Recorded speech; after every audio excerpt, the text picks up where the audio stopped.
عمران خان صاحب کی تقریر میں نے سنی ہے. میں اس وقت سے صرف اللہ سے یہ دعا کر رہا ہوں کہ اس شخص کی فرعونیت کی سزا اس قوم کو مت دے. اس کی فرعونیت کی سزا اس قوم کو مت دے. کیونکہ جس طرح کی سیاست اور جس طرح کی مقبولیت عوام نے عمران خان کو دی ہے، پاکستان میں ایسی مقبولیت قائد اعظم کو بھی حاصل نہیں ہوئی تھی. بسم اللہ الرحمن الرحیم. السلام علیکم ناظرین. فروز این بی نیوز کے پلیٹ فارم سے میں آپ کا میزبان نواز بھٹو آپ کی خدمت میں حاضر. ناظرین، ملک کو بحران سے نکالتے سپریم کورٹ خود ایسی دلدل میں دھنس گئی ہے کہ جہاں سے نکلنا دشوار ہے. اس دلدل میں اگر کسی اور نے گرایا ہوتا تو ہم شکوہ بھی کرتے، پر کریں تو کیا کریں کہ ہم نے خود کو خود ہی دلدل میں دھکا دے دیا. جھوٹ، فریب، مکر، دھوکے بازی نے ہماری عدلیہ کے وقار کو اتنا مجروح کر دیا ہے کہ اب ہمارے پاس اپنے آپ سے نظریں ملانے کے لیے بھی جو ہے وہ ہمیں شرم آتی ہے. تو ناظرین، اس پر بھی ہم بات کریں گے کہ چیف جسٹس کے خلاف کیا ہونے جا رہا ہے اور کون سے اقدامات اٹھائے جانے ہیں اور حکومت نے کیا فیصلہ کیا ہے. اور جو آج قومی سلامتی کمیٹی کا اجلاس ہوا ہے اس میں ایک دو انتہائی اہم ترین معاملات سامنے آئے ہیں، ان پر بھی ہم بات کریں گے. اور ہم یہ بھی دیکھیں گے کہ اس وقت پاکستان جو ہے وہ اس کا جو جوڈیشل رینکنگ ہے اس میں کہاں پر کھڑا ہوا ہے. تو ناظرین، آپ کو پتا ہے کہ گزشتہ روز پورا دن ایک ادھم سا مچا رہا، لیکن یہاں پر مجھے تھوڑی سی حیرت ہوتی ہے. میں کبھی کبھی تھوڑا سا حیران ہو جاتا ہوں. اب میری حیرت صحیح ہے یا غلط ہے میں تو نہیں جانتا، لیکن میں صرف یہ جانتا ہوں کہ جو ہے وہ دو قراردادوں یعنی جو دو قراردادیں اسمبلی نے پارلیمنٹ نے منظور کی، لیکن ان قراردادوں سے پہلے جو ہے وہ جس طرح عدالتی اصلاحات کا بل اس وقت آیا جب فیصلہ آیا چاہتا تھا، اور اس کے بعد یعنی دو قراردادیں گزر جانے کے بعد جسٹس قاضی جسٹس اطہر من اللہ صاحب کی طرف سے جو ہے وہ جو نوٹ ہے وہ جب آج 25 صفحات پر سامنے آیا ہے تو اس نے سپریم کورٹ کی بنیادوں کو ہلا دیا ہے. اور نہ صرف بنیادوں کو ہلا دیا ہے بلکہ چہروں سے نقاب نوچ ڈالے ہیں. ناظرین، کیا کہیں ہم کہ ہمارے جو ملک کی جو عدلیہ کا جو چیف جسٹس ہے وہ بددیانت ہے؟ ہم کیا کہیں کہ وہ انصاف کا قاتل ہے؟ ہم کیا کہیں کہ وہ انصافیہ ہے؟ ہم کیا کہیں کہ وہ عمران کے مفادات کے تحفظ کے لیے سپریم کورٹ میں بیٹھ کر اپنے منصب، اپنے اختیارات کا غلط استعمال کرتا ہے؟ ہم جو ہے وہ کیا کہیں کہ وہ عمران خان کو نوازنے کے لیے برادر ججز کو دھوکے دیتا ہے اور اپنا جو فیصلے ہیں ان کے بدلے سپریم کورٹ کے دروازے تک ٹرک پہنچتے ہیں؟ یہ بہت سارے سوال ہیں. پاکستان کو جو اس وقت پاکستان کو جو سیاسی اور معاشی بحران کا سامنا ہے، اس کا ذمہ دار بھی یہی چیف جسٹس ہے اور یہی سپریم کورٹ ہے. مطلب ہم کہاں تک خود کو لے جائیں؟ یعنی پرویز الہی کو وزارت اعلیٰ دلانے کے لیے آئین کو پسے پشت ڈال دیا گیا، آئین کی مس انٹرپریٹیشن کی گئی، 63A کی جو مس انٹرپریٹیشن کی گئی اس نے پاکستان کی معیشت کو تباہ کر کے رکھ دیا. ناظرین، یہ بات کبھی نہیں بھولنی چاہیے کہ سیاسی عدم استحکام ہمیشہ معاشی عدم استحکام کو جنم دیتا ہے، اور معاشی عدم استحکام کی وجہ سے ہمارے ملک کا جو پولرائزیشن بڑھتی ہے اور پھر اس کے جو کانسیکوینسز ہوتے ہیں وہ اس طرح ہمارے سامنے آتے ہیں کہ ہماری کرنسی ڈی ویلیو ہوتی ہے، ہماری ایکسپورٹ پہ اثر پڑتا ہے. آپ کو یاد ہوگا کہ ایک وزیر ہوا بازی تھے ہمارے پاس، پتہ نہیں کہاں سے پینڈو کا بچہ اٹھا کر لے کر آئے تھے، Sarwar Khan P T I کا موالی، جس نے جو ہے وہ اپنے ملک کے پائلٹس کے جو ہے وہ سرٹیفکیٹس پر ایک سوالیہ نشان لگا دیا تھا، جس سے پاکستان کو اربوں روپے کا نقصان ہوا اور مختلف ممالک میں پاکستانی پائلٹس کی ساکھ کو برباد کر کے رکھ دیا گیا. اور اس شخص کو شرم بھی نہیں آئی کہ وہ پارلیمنٹ میں کھڑے ہو کر اپنے اس عمل پر ندامت کا اظہار کرتا اور معافی مانگتا اور شرم ساری کا. پر بے شرموں کو شرم آتی کہاں ہے؟ کبھی عمران خان کو شرم آئی؟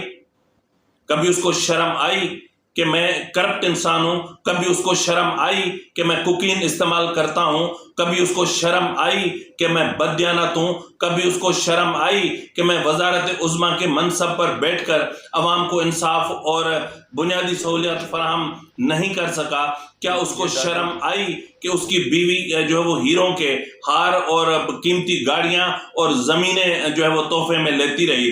کیا اس وزیر اعظم کے جو منصب پر فائز تھے جب عمران خان، کیا اس کو یہ شرم آئی کہ اس نے بنی گالہ کو غیر قانونی طور پر الاٹ کروایا؟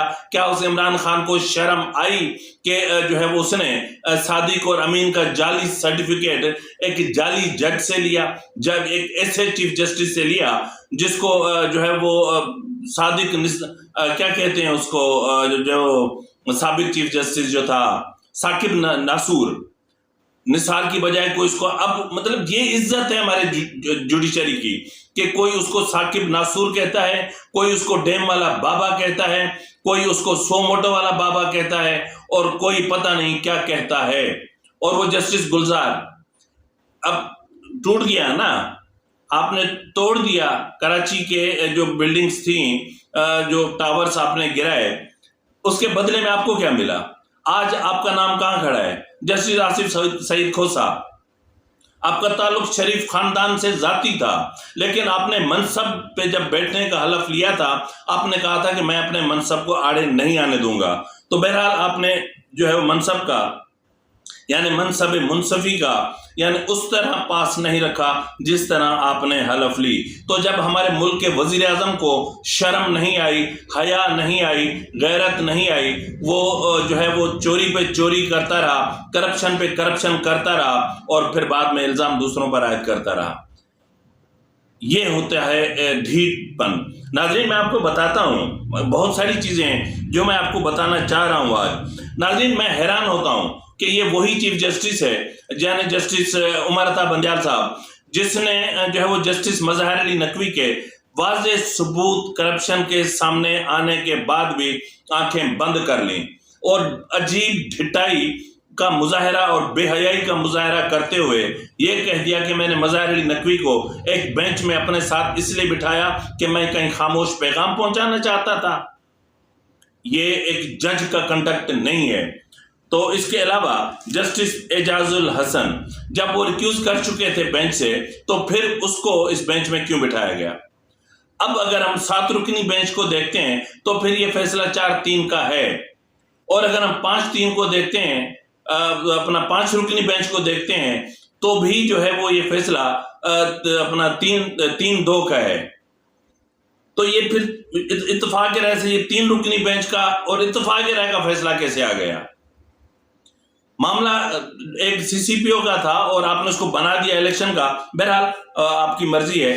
تو بہرحال ناظرین اس وقت میں آپ کو بتاتا چلوں کہ chief justice justice Umar Ata Bandial کے خلاف سخت ترین کارروائی کا فیصلہ کیا جا چکا ہے، اور ایک خاص کمیٹی تشکیل دے دی گئی ہے، اور اس وقت تک جو ہے وہ جو ہے ایک جو اپنا اس کو کیا بولتے ہیں ریفرنس راجہ سپتین خان ولد محفوظ خان کی طرف سے سپریم جوڈیشل کونسل میں چیف جسٹس کے نام پر سبمٹ کروایا جا چکا ہے، اور باقی جو اپنا ریفرنسز ہیں وہ ایک متوقع طور پر پیر تک جو ہے جمع کروا دی جائیں گی، اور یہ جو ریفرنسز ہوں گے یہ نہ صرف chief justice justice Umar Ata Bandial بلکہ اس کے ساتھی ججز کے خلاف بھی ہوں گے۔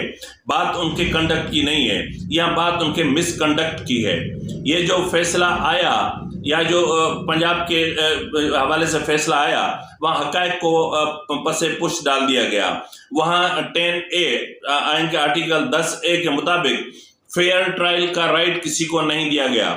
جو متعلقہ جو پولیٹیکل پارٹیز تھیں، ان پولیٹیکل پارٹیز کو اپنا موقف رکھنے کا یا اپنا جو ہے وہ اپنی پوزیشن کلیئر کرنے کا ان کو حق نہیں دیا گیا۔ 5 دن تک ان کی توہین کی گئی، سینئر وکلاء کی جو ہے وہ تذلیل کی گئی۔ تو پھر بات ہم کہاں تک لے آئیں؟ تو بہرحال اس کے علاوہ ممکن ہے کہ جو ہے وہ پیر تک یہ چیزیں ہو جائیں، کیونکہ اس وقت جو چیزیں ہو رہی ہیں یا جو معاملات ہو رہے ہیں اس کے مطابق ذرائع کا کہنا ہے کہ جو اپنا چیف جسٹس عمر عطا بندیال کے جو ساتھی ججز تھے، یعنی 6 ججز،